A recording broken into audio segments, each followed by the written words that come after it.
Hi, welcome to another episode of Hot Takes. It seems Britain's care sector is collapsing.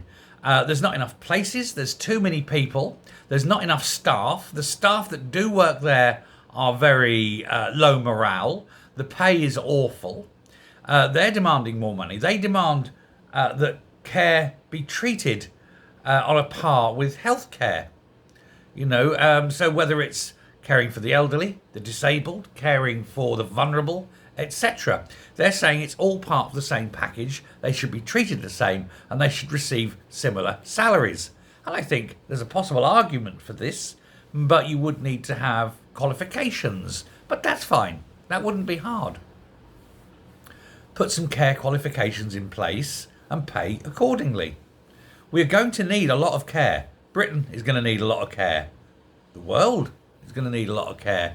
We are ageing and ageing quickly, and we're not having enough children below to care for the elderly. This is a demographic problem of which I have spoken several times.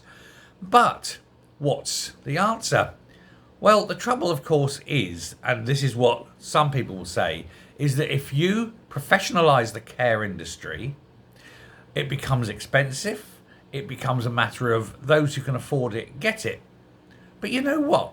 That was always going to be the case.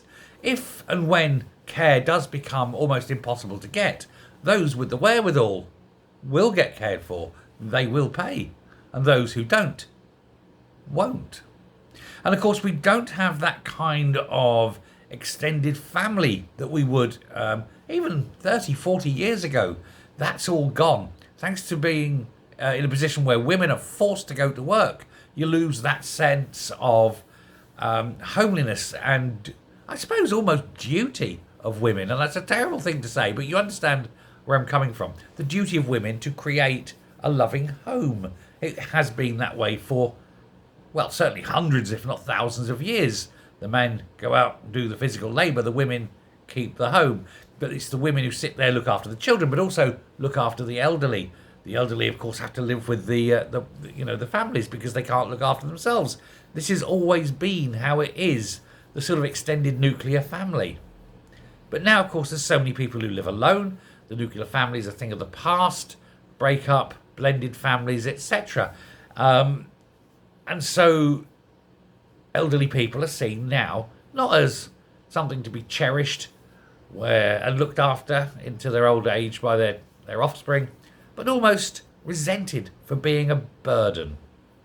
It's no wonder the government is pushing for the old death boxes to go through. Much easier, isn't it? Pop granny into one of them, put 50p in the slot, push a button, and the gases swirl, the noises noise, the lights flash, and out pops a stiffy. And not in a good way.